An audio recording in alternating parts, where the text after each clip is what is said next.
आइए भक्तों, आज सुनते हैं दशा माता की सुनी जाने वाली 8वां अध्याय एवं कथा। तो एक बार बोलिए प्रेम से दशा माता की जय, भगवती माता की जय। पुराने समय की बात है कि एक नगर में एक जेठानी देवरानी थी।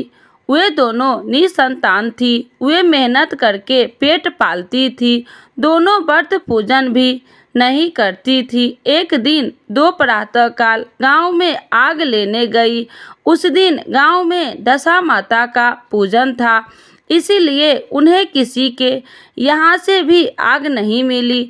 आग न मिलने पर जेठानी देवरानी से बोली, आज हम दोनों का भी व्रत रहेगा। शाम को आग मिलने पर ही रसोई बनाकर भोजन करेंगी। शाम हो जाने पर जेठानी अपनी पड़ोसन के यहाँ से आग लेने गई। पड़ोसन ने उसे आदर पूर्वक बैठाया। जेठानी ने पड़ोसन से पूछा, दशा माता का पूजन करने से क्या होता है? पड़ोसन ने बताया कि जिस बात की इच्छा करके डोरा लिया जाता है वह इच्छा पूर्ण हो जाता है। जेठानी यह सुनकर पड़ोसन से बोली, अगली बार जब डोरा लेना हो तो मुझे भी बताना, मैं भी डोरा लूंगी। जेठानी जैसे ही आग लेकर घर से बाहर आई तो उसे गाय चरकर आती दिखाई दी। ग्वाले पीछे आ रहा था। उसके कंधे पर एक बछड़ा था और एक गाय बछड़े को चाटते हुए चल रही थी।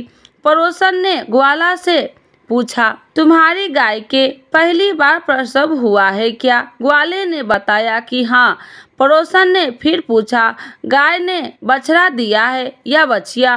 ग्वाला ने बोला, बछड़ा है। यह जानकर जेठानी ने पड़ोसन से कहा कि घर जाकर दशा माता का डोरा ले लो। 9 दिन तक व्रत रखकर कथा सुनना तथा 10वें दिन सिर सहित स्नान करके पूजन करना। दशा माता चाहेगी तो 10 दिन के भीतर ही तुम्हारी मनोकामना पूर्ण हो जाएगी। जेठानी ने घर जाकर सारी बात देवरानी को बताई। दोनों ने दशा माता से मनौती मांगी कि यदि हम दोनों की संतान होगी तो हम सुहागिन को न्योता देंगे। दोनों ने दशा माता का डोरा लिया। दशा माता की कृपा से डोरे की पूजा से पहले ही दोनों देवरानी जेठानी गर्भवती हो गई। 9वें महीने 9 दिन के बाद दोनों ने यहाँ 2 लड़के ने जन्म ली। बालकों के नामकरण संस्कार के बाद देवरानी ने जेठानी से कहा, हमने जो सुहागिन को न्योता देने की मनौती मांगी थी उसे अब पूरा करना चाहिए। जेठानी ने कहा कि अभी ऐसी क्या जल्दी है, जब लड़के का अन्नप्राशन संस्कार होगा तब सुहागिनों को न्योता देंगे। जब लड़कों का अन्नप्राशन संस्कार हुआ तब देवरानी ने जेठानी से सुहागिनों को न्योता देने की बात कही, परंतु जेठानी ने बात को टाल दिया और कहा कि लड़के के मुंडन संस्कार पर सुहागिनियों को न्योता देंगे। होते होते कुछ समय बाद लड़कों का मुंडन संस्कार भी हो गया। देवरानी ने जेठानी को सुहागिन के न्योता देने की बात कही। जेठानी बोली, लड़के की सगाई के समय ही सुहागिन को न्योता जाएगी। लड़के बड़े हो गए, उनकी सगाई भी हो गई, परंतु जेठानियों को नहीं दिया न्योता। जेठानी बोली, जिस दिन लड़के के फेरे होंगे उस दिन सुहागिनियों को न्योता देंगे। इस पर देवरानी बोली, बहन तुम्हारी जब इच्छा हो तब सुहागिन को न्योता देना, परंतु मैं तो लगन के। देवरानी ने लगन के दिन ही सुहागिन को न्योता दिया, परंतु जेठानी ने कुछ भी परवाह न की। लगन के बाद मात्र का पूजन करके दोनों दूल्हे बारात सजाकर बैंड बाजे सहित ब्याहे चल दिए। देवरानी के बेटे का विवाह बड़े धूमधाम से स्वकुल पूर्ण हो गया, परंतु जेठानी की सुहागिनियों को न्योता नहीं दिया था। इसीलिए दशा माता ठीक फेरे के समय उसे उठाकर ले गई। दूल्हे के सहरा गायब हो जाने के कारण वर कन्या दोनों हाहाकार मच गया। इसकी बात बाराती खाली हाथ घर लौटकर आई, परंतु लड़की की माता बड़े संकट में पड़ गई। इस अर्धविवाही लड़की से कौन विवाह करेगा। पड़ोसन की चतुर सुहागनियों ने लड़के की माता को समझाया, ब्याह का जो सामान बचा है उस सामान को लड़की के हवाले कर दिया जाए। लड़की भिखारियों की सदाव्रत देने लगी। एक दिन एक साधु तीर्थ यात्रा करता हुआ वहां आया। गांव से घने जंगल में एक पीपल का पेड़ था। लोग इस पीपल के पेड़ को पारस पीपल कहते थे। उसी पेड़ पर दशा माता का निवास था। साधु चलता चलता शाम को उसी पेड़ के नीचे से ठहर गया। झाड़ूदार ने आकर उसी पेड़ के पास के मैदान में झाड़ू लगा। स्त्री ने मक्स से कहा, वह छिड़काव कर दिया तथा माली ने यह फूल बिखेर दिए। तब अनेक देवता अनेक प्रकार की पोशाक पहनकर आने लगे तथा स्थान पर बैठने लगे। सबके बाद मैं स्वर्ग के राजा इंद्र का सिंहासन उतारा। इसी के साथ स्वर्ण में अप्सराएं आकर सिंहासन के चारों ओर नाचने लगी। उसी समय अर्धविवाही लड़के को गोद में लेकर दशा माता पीपल के पेड़ से नीचे उतरी। इंद्र के साथ स्वर्ण से एक सुरा गाय भी आई थी। उसने 2 गिलास दूध दिया था। लड़के ने अर्धविवाही के भाग का 1 गिलास अलग रख दिया गया। दूसरे गिलास का दूध भी पी लिया। जब तक अप्सराओं का नाच गान होता रहा, दशा माता लड़के को गोद में लेकर बैठी रही। प्रातः काल होते ही देवताओं का दरबार भंग हो गया। साधु भी वहां से चलकर गांव में आप या तो अपने कथन को सामने कीजिए कि अपने रात में क्या देखा, नहीं तो मैं आपको श्राप दे दूंगी। तब साधु बाबा ने रात का सारा किस्सा कह सुनाया। यह सुनकर लड़की ने बाबा के साथ पीपल के पेड़ के पास जाने का निश्चय कर लिया। साधु बाबा आगे आगे चले, लड़की उनके पीछे पीछे चलती रही। साधु बाबा लड़की को पारस पीपल के पास छोड़कर चले गए। संध्या होने पर नित्य तरह जमादार ने झाड़ू लगाई, भिस्ती ने अपनी मग से पानी का छिड़काव किया और माली ने फूल बिछाए। देवताओं के राजा इंद्र आए। अप्सराओं का नाच गान प्रारंभ हो गया। उसी समय दशा माता पीपल के पेड़ पर से उतरकर दरबार में बैठ गई। लड़के ने सूरा गाय का दूध पी लिया और 1 गिलास अर्धविवाही लड़की के लिए रख दिया।